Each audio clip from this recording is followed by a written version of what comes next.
Bon, les pompiers là sont en train d'arriver, donc ils sont équipés, mais bon, il n'y a pas d'incendie, hein, c'est juste de la fumée. Ça sent quand même assez fort, c'est assez désagréable. Donc dans le wagon, tout le monde est parti, mais comme si une bombe allait exploser. C'était juste un message comme ça, laconique, assez rapide.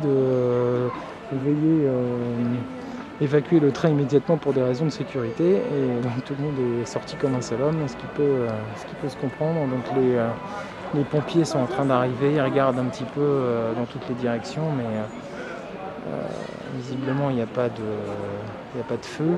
Peut-être qu'ils vont quand même intervenir, je sais pas, ils vont brancher. Bon, le côté positif, c'est qu'au moins il n'y a pas de blessés, il n'y a pas d'intoxication par la fumée, il n'y a pas de brûlé, quoi que ce soit. Donc ça, c'est au moins la bonne nouvelle.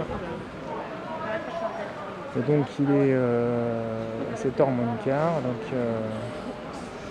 le trafic est interrompu encore. Et on ne sait pas la durée. Et ça, c'est vraiment problématique parce que c'est assez quand même détestable après une journée de travail, hein,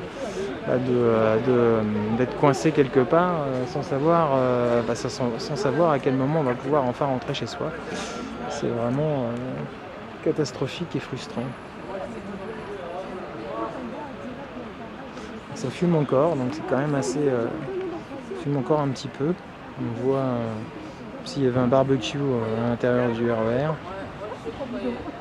J'imagine qu'il y aura des experts qui viendront et qui vont déterminer qui vont se pencher sur les raisons de ce nouvel incident, je dirais, qui va sans doute faire parler un petit peu et remettre en cause, en tout cas raviver les craintes des usagers quant à la mise en place du RER B+.